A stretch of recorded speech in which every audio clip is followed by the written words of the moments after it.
Bom dia. Bom dia. Professor, a gente vai falar sobre inteligência artificial. Quando a gente fala essa palavra, a primeira coisa que vem na cabeça de muita gente é algum filme de ficção científica, é aquela cena apocalíptica do robô dominando o homem. Mas a inteligência artificial está presente na nossa vida de uma forma que muita gente não imagina. Eu lamento te frustrar, mas não é nada disso. A inteligência artificial é um conjunto de técnicas de software em que a gente desenvolve técnicas e processos de processamento da informação, tentando simular ou imitar ou até ultrapassar alguma capacidade atribuída ao ser humano, tá? Mas ela pode ser posta num robô, numa máquina humanoide, mas 99% do tempo ela é só um programa rodando num computador, que hoje em dia pode ser um computador na mesa, um servidor ou um computador no seu bolso, do celular. Vamos dar exemplo, né? De como ela está presente no nosso dia a dia. No dia a dia. Toda vez que você usa um desses aparelhos, aplicativos de localização, para você se deslocar de um lugar para o outro, levando em consideração o trânsito, a hora do dia, a época do ano, uma série de fatores para encontrar a melhor rota. Você tem técnicas de inteligência artificial sendo usadas. Você tem técnicas de inteligência artificial sendo usadas em laboratórios, analisando imagens, verificando se aquela imagem é normal ou se há alguma anomalia e aonde ela está sendo, que tipo de anomalia, sugerindo um diagnóstico. Você tem técnicas de inteligência artificial aplicadas à automação, ao controle de robô, a uma série de processos nos quais você precisa tomar uma decisão do que fazer. Essas técnicas de tomada de decisão fazem parte daquilo que a gente se estuda em inteligência artificial. E aqueles chamados chatbot, por exemplo. O chatbot também. Você quer reclamar da empresa de telefonia, você vai lá e aparece a carinha lá. Aparece a carinha, você escreve alguma coisa, ele tenta entender o que você falou. É isso mesmo que eu falei? E aí ele tenta estabelecer um diálogo. Ou quando ele reconhece a sua própria voz, quando esse tipo de interação é feita pela voz humana. Isso também são técnicas de inteligência artificial que estão disseminadas por aí. Vai chegar um momento em que eu vou poder escrever lá, quando eu estiver reclamando, e aí ela vai responder, vai você, e não simplesmente aparecer, por favor, avalie o meu atendimento, obrigado. Essa parte é fácil, tá? Porque é um vocabulário meio limitado, o pessoal não é muito criativo nessa hora, então essa parte já dá para fazer hoje em dia, qualquer aluno já consegue identificar isso. Vamos lá. Então, como o tema é ensino, e a inteligência artificial na educação, no ensino, o senhor é professor, por exemplo. Sim. Em algum momento o professor vai ser substituído pela máquina? Hoje em dia nós já temos uma série de cursos disponíveis na internet, tá? Sobre qualquer assunto que você quiser, alguns da área de computação inclusive, tá? Mas a maioria das pessoas nem pensa em fazer, e quem pensa em fazer acaba desistindo logo, tá? Existe Por quê? Por quê? Existe uma necessidade de você estar constantemente motivando quem está aprendendo. Em qualquer área que você estiver ensinando, você precisa de um motivador. Se a pessoa tem essa motivação interna, ela está estudando aquilo lá porque ela precisa, ela sabe qual vai ser a aplicação dela, ela vai usar isso para um futuro emprego, para um sonho de vida dela, para alguma coisa que ela quer muito aprender, esse está motivado. Ele é o próprio professor dele, ele só vai consultar o material que está lá. Mas, na maioria absoluta dos casos, você precisa de um ser humano, que ele faz é ficar acalentando aquela chama, aquela vontade de aprender, e algumas vezes, até com métodos não só com carinho, mas cobrando, porque você vai ter que fazer uma prova, vai ter que passar no exame para ter um determinado diploma. Então, esse tipo de motivação, ainda hoje em dia, a gente não substituiu. Se a pessoa não tem ela dentro dela, manter a motivação ao longo do processo de aprendizado, tá? Que é um processo humano. Por mais tecnologia que você tenha, o tempo de aprendizado humano não mudou. Então, as pessoas veem um conceito, depois elas reveem e veem de novo, e ao longo do tempo aquele conceito vai sedimentando. Então, da mesma forma que uma criança que no primeiro e segundo ano aprende a ler e escrever, aquilo é um esforço enorme. Depois, quando está na quinta, no sexto ano, tá, já é uma coisa mais fácil. E hoje em dia nem mais pensa, já ficou totalmente introjetado. Com todos os conhecimentos são assim, e essa motivação de você ir avançando, até hoje, a maioria das pessoas precisa de um humano para ir puxando ela para o aprendizado. Entendo, então, que o professor é insubstituível, segundo sua resposta. E os caminhoneiros que estão travando no Brasil? Tem jeito da inteligência artificial, de alguma forma, fazer com que isso não aconteça? Mas... Como eu falei, eu descrevi a inteligência artificial como técnica, não como uma bola de cristal ou um milagre. Assim. O departamento de milagre é outro departamento, ciência da computação não trata disso. Milagre é o departamento de teologia. Tá?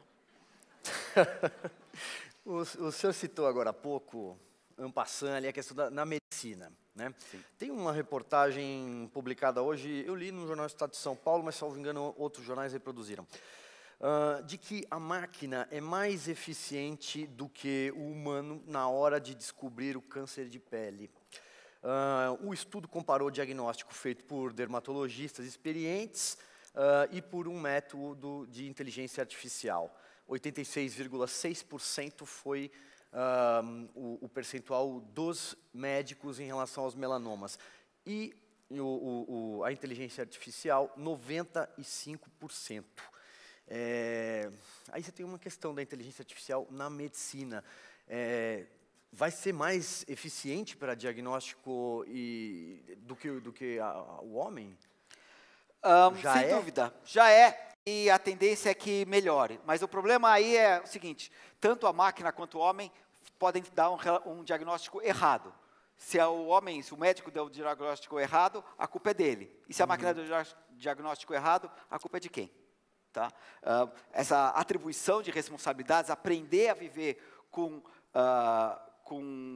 as técnicas presentes, acertando e errando, isso aí é um grande desafio ainda. O progresso, o avanço da inteligência artificial, e não só, da própria tecnologia, também apavora muita gente quando o assunto é emprego. Eu abri aqui fazendo aquela brincadeira de que do homem sendo engolido, sendo superado pela máquina. Mas isso é uma questão, e o desemprego é um problema global. No Brasil, hoje em dia, a gente nem se fala. Surgirão novos empregos? Ou realmente não? Sim, a máquina surgirão novos empregos, tá? Agora o problema é quem é que vai estar preparado para os novos empregos que vão ser necessários, tá? Então aí a gente volta para o tópico da educação, que é como preparar as pessoas para os novos empregos que vão surgir. Só para deixar bem claro, a inteligência artificial tem esse risco dela, as pessoas acham que tem esse risco dela suprimir os empregos, mas a supressão, o desaparecimento de postos já é uma coisa que já está em processo há mais de 20 anos. Tá? Com a internet, com a automação, uma série de coisas, a inteligência artificial floresceu para o público nos últimos 5 anos, mas o processo já está em andamento, em que boa parte dos empregos do meio, que não são os empregos feitos por pessoas sem nenhuma qualificação, nem aquelas feitas por especialistas, esses empregos estão diminuindo. Agora, eu acho que um dos desafios da inteligência artificial é criar novos empregos. Tá? Por que não, já que a gente faz diagnóstico, uma série de coisas, por que não a área encarar a criação de emprego como um desafio da própria área? Haja visto que isso é uma dos fardos que das acusações contra a área que se carrega. Tá? Então, seguindo pela área, qual é o tamanho do Brasil nessa área de pesquisa, de avanços e etc.? Os profissionais aqui, no Brasil, eles são competitivos no mercado mundial, por exemplo? Sim. Eu posso dizer que, bom, a área de computação é uma área bastante evoluída no Brasil, e houve uma pesquisa há alguns anos atrás, eu não sei exatamente quantos anos, mas eu estava presente num simpósio em que isso foi apresentado, em que dentro da área da computação, a área que tem maior número de pessoas desenvolvendo pesquisa é na área de inteligência artificial e inteligência computacional. Tá? E há outras áreas, como internet, sistemas operacionais, desenvolvimento de software, tá? Mas a área que tem o maior número de pesquisadores envolvidos é a área de inteligência artificial. E os pesquisadores brasileiros fazem parte, apresentando trabalhos em conferências top do mundo e fazendo parte dos comitês organizadores dessas conferências. Não é uma grande presença maciça, mas é uma presença não desprezível. E a gente espera que ela continue e seja ampliada. Qual é o grande desafio hoje? Qual é o grande desafio para o Brasil, para os nossos pesquisadores? Os desafios para o desenvolvimento da área de inteligência artificial são desafios de natureza computacional e técnica. A gente precisa ter gente que conheça a área e conheça os problemas técnicos e tenha ideias inovadoras e originais nisso. Agora, outro desafio da área de inteligência artificial, em particular, é que ela é uma área eminentemente interdisciplinar. Como nós falamos aqui, falamos em medicina, tá? Falamos em chatbot, que você precisa conhecer linguagem. Então, o cara, além de saber computação, programação, matemática, estatística, que são ferramentas intrínsecas, ele precisa conhecer elementos de linguagem, processamentos de linguagem. Ele precisa conhecer elementos de anatomia, processamento de imagens, biologia. E assim, as diversas outras aplicações, elas tendem a ser, todas elas, aplicações interdisciplinares. Então, há uma área eminentemente interdisciplinar. Agora, a gente fala também de dados, né? Hoje a gente tem uma riqueza de dados enorme na internet e tem toda a questão de Big Data e por aí vai. Tivemos até problemas, entre aspas, mas questões, vamos dizer assim, com eleições nos Estados Unidos e por aí vai. Qual é o limite da ética? Qual que é deveria ter uma legislação mais específica? Qual que é a sua opinião sobre isso? Bom, a minha opinião é que uma das barreiras ao crescimento da área de inteligência artificial é ela não conseguir lidar com os seus desafios éticos. Tá? Nós temos, quando você tem Big Data, você tem muitos dados, você tem muito ruído. Tá? Além disso, os dados eles podem estar enviesados para um lado e para o outro. Você pode, sem saber, estar treinando uma máquina com uma massa de dados e, implicitamente, nessa massa de dados, haver preconceitos de gênero, de sexo, de raça, etc., que você, obviamente, ninguém leu aquela quantidade enorme de dados, e se leu, não percebeu que havia essas relações enviesadas lá dentro, e na hora que você faz um aplicativo, um programa baseado nisso, esses preconceitos emergem. Tá? Nós já sabemos que esse tipo de coisa pode acontecer e acontece na prática. Então, vamos à segunda pergunta que eu fiz junto dessa anterior. Já que tem esse limite ético, como o senhor colocou muito claramente, o senhor é a favor de que tipo de legislação? Não, eu sou a favor da formação dos profissionais da área. Tá? Eu não saberia dizer, em termos de legislação, como é que se legisla, mas você tem que preparar as pessoas que estão desenvolvendo os programas e os aplicativos a terem a noção de que os dados que você está fornecendo podem estar enviesados, eles precisam investigar esse viés, precisam estar preparados, não pode falar, eu não sabia que meu dado o meu dado era implicitamente racista. Tá? Hoje em dia já sabe, então você tem que desenvolver o sistema tendo em mente as possibilidades do sistema ter comportamentos indesejáveis. E aí é a culpa do desenvolvedor. Eu vou passar aqui rapidamente pelas perguntas. Primeira pergunta aqui vem da Ana. Hoje em dia, não conhecer linguagem de programação é ser um analfabeto? Eu acho que, quando eu falo preparar as pessoas para o futuro, tá, em educação... Só complementando, tá, professor, e isso deveria fazer parte do currículo, do ensino? Eu vou atacar isso aqui. Basicamente, nós vamos estar lidando cada vez mais com ferramentas de inteligência artificial e de computação em geral. Tá?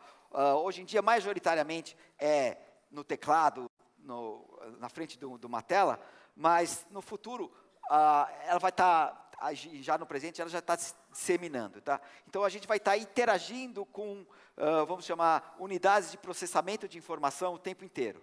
Então, é bom a gente saber como é que se processa a informação, como é que a máquina reage. Se você vai ter ela como parceiro, é bom saber como é que o seu parceiro pensa. Se você vai ter a máquina como inimigo, é mais importante ainda saber como é que o inimigo pensa. Tá? Então, preparar as pessoas para terem noção de processamento de informação é uma coisa fundamental. Isso pode ser feito desde um pouquinho antes da alfabetização. Tá? Existem técnicas de ciência da computação sem computador, que são muito lúdicas, muito interessantes e que realmente desmistificam e ensinam para as pessoas a entender o que é esse processamento de informação que está acontecendo ao redor delas o tempo inteiro.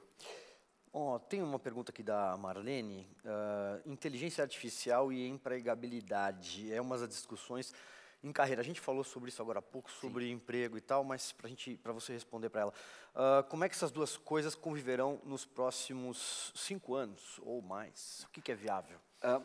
A pior coisa que pode acontecer é as coisas continuarem no ritmo que já estão. Antes da emergência da inteligência artificial para fora da academia, para fora das universidades, tá? Já estávamos num processo de eliminação de muitos postos de trabalho, de cargos, tá?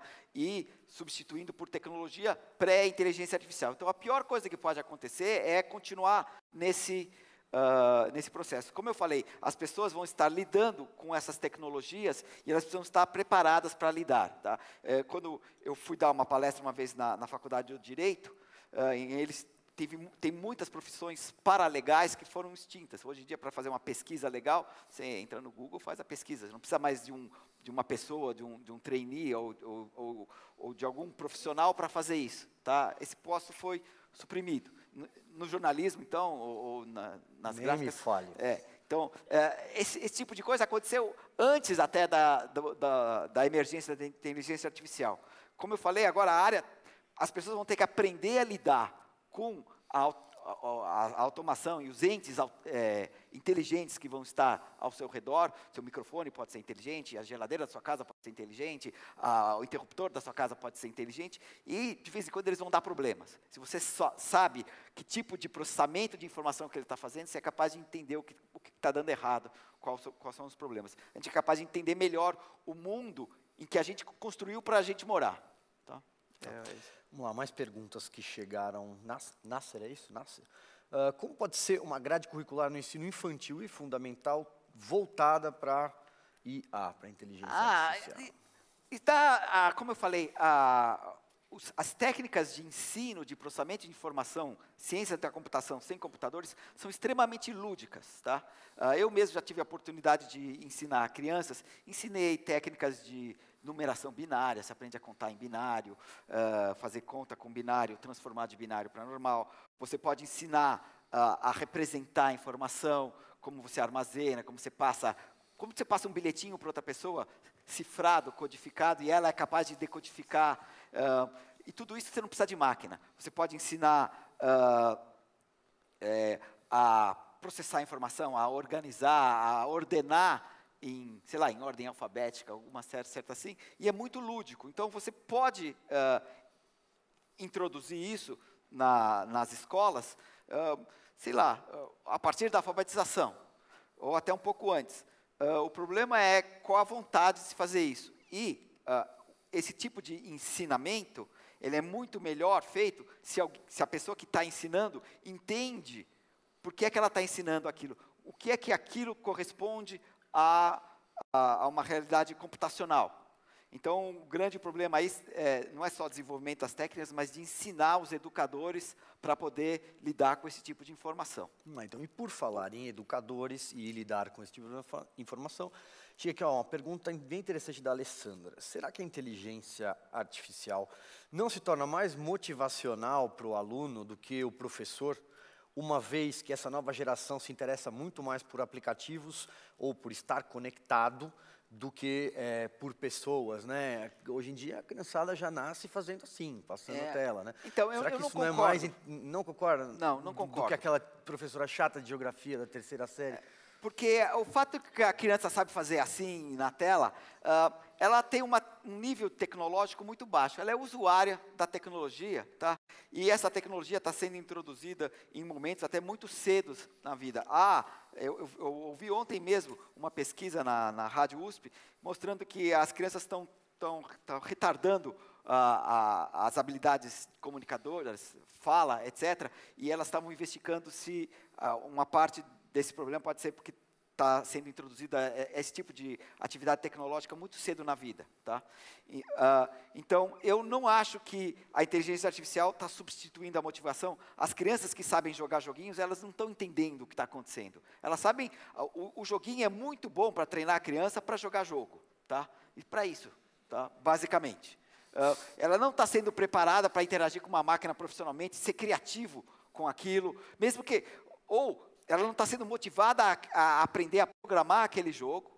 E sim se distrair. E ela está sendo ocupada, está gastando o tempo dela, ou jogando fora o tempo dela, se entretendo. Agora, ela não está aprendendo a programar e não está sendo motivada a programar. Ela não está entendendo como aquela máquina funciona, como é que as máquinas que interagem com a criança no ambiente funcionam. Como é que ela não está forçando a criança a pensar, puxa vida, podia ser feito de uma forma diferente. E aí propor uma inovação, alguma coisa diferente. Então, o mero uso da tecnologia é uma forma muito básica de usar a tecnologia. Você tem que saber consertar aquela tecnologia, você tem que saber projetar aquela tecnologia, você tem que saber inovar com aquela tecnologia, você tem que saber propor soluções a problemas que ainda não existem usando a tecnologia. E a mera fato que o cara sabe usar o celular ou alguma coisa não está levando a isso. Por isso que você precisa de educação para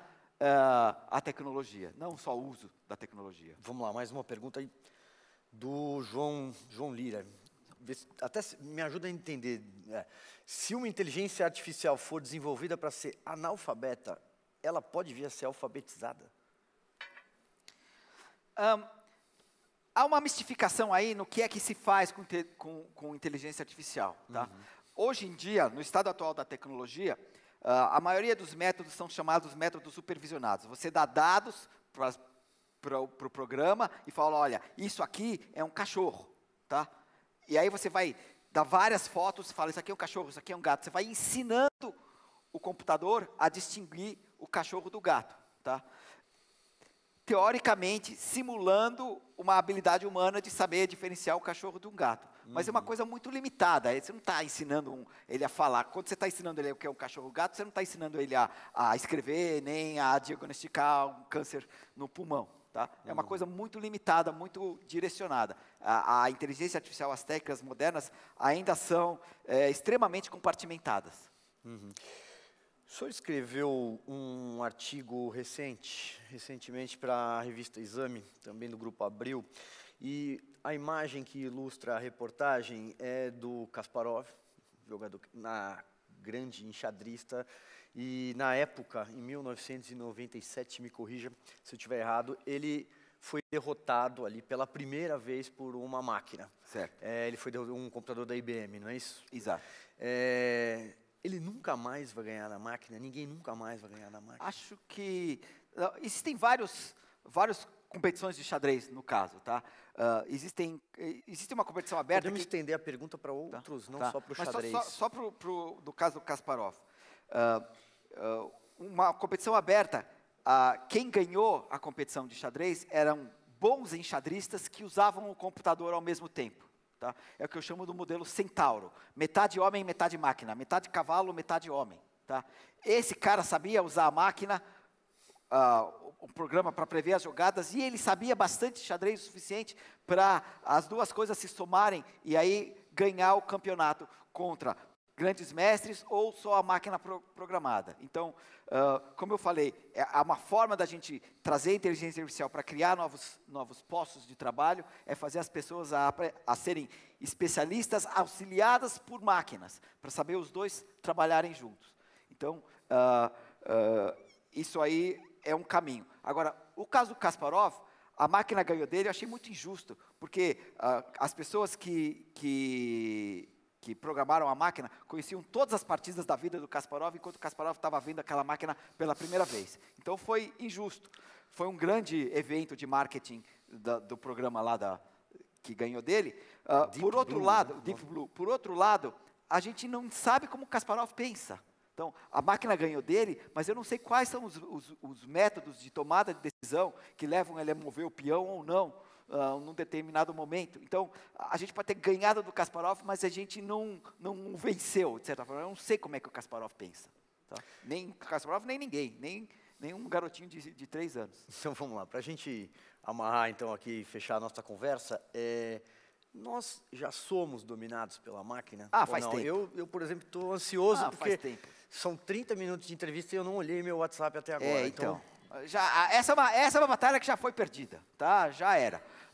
Então, a tecnologia, hoje em dia, é capaz até de viciar as pessoas. E a gente não consegue tirar a cara do celular. O nosso cérebro já foi sugado para dentro dela. A gente tem que aprender, novamente, e ser educado para conviver com esse tipo de tecnologia. A tecnologia não vai embora. Seria uma imposição muito forte proibir as pessoas. Em que momento que a tecnologia deve ser inserida e com que efeitos na formação das crianças, ainda está aberto para debate. Tá? Tem gente que dá a criança com menos de 1 ano já está brincando com o celular do pai ou o tablet. Isso é muito cedo ou não é? São coisas que estão abertas, não tem uma resposta categórica. Algumas pessoas têm uma opinião muito forte sobre isso, mas a gente não sabe. Tá? Então, a gente precisa ser educado para lidar com isso, precisa fazer experimentos, pesquisas. Então, tem um campo inteiro pela frente de descobrir como é que a gente interage bem com essas máquinas e como a gente interagiria melhor com elas. Esse é o grande desafio de educação na área de computação. Uma curiosidade que me ocorreu. Você usa redes sociais?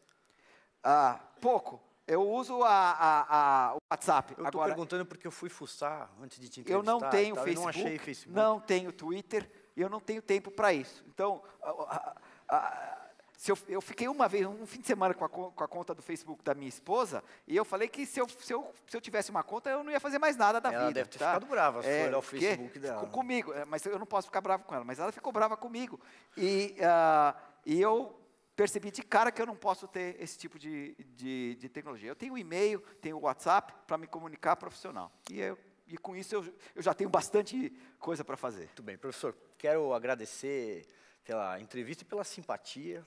E agradecer a todos, que agora a gente vai fazer uma pausa. Tá. Muito obrigado pela eu preciso olhar o WhatsApp.